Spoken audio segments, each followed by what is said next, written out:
This is my notepad, which I use for capturing, reflecting, generating ideas, tracking my daily tasks, and so much more. And this is my new notepad that I'm going to set up.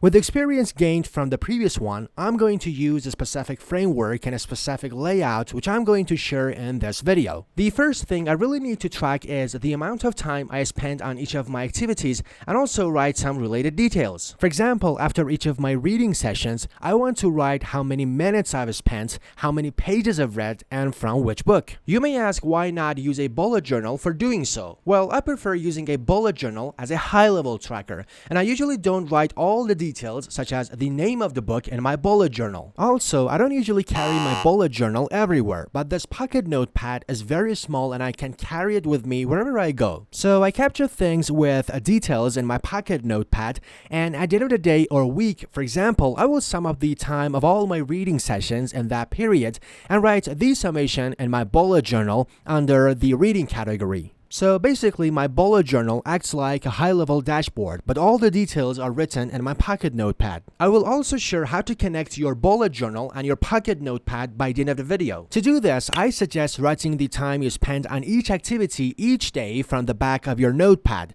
because we don't want to mix these tracking with other stuff I'm going to tell you in future steps. Additionally, you can write your expenses and revenues at the back of your notepad as well. But in order to distinguish your money-related stuff, you can use the $sign symbol for tracking money-related things. The other thing I want to capture is my ideas. I have three types of ideas: reflect, video ideas, and others. As Imran explains, reflect means to go back over your day and ask yourself what worked well in order to repeat it and what didn't work well and how you can fix it.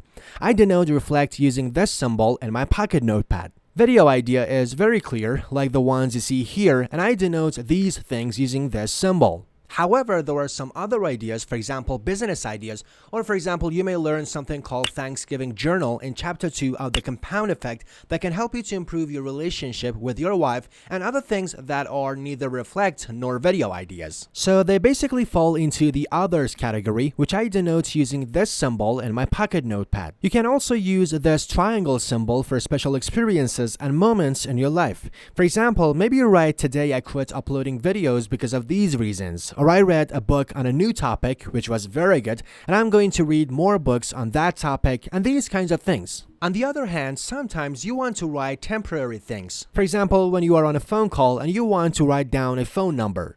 For temporary things, I suggest using this symbol. The other important thing is cross-referencing. Let me explain. First of all, you should number each page of your notepad. By doing so, you can refer to different pages of your notepad. There are two types of references. Number one, referencing within your current notepad. For example, suppose that I want to add more information to one of my ideas, which is written on page 55. I can simply use this format to reference that page and add more information.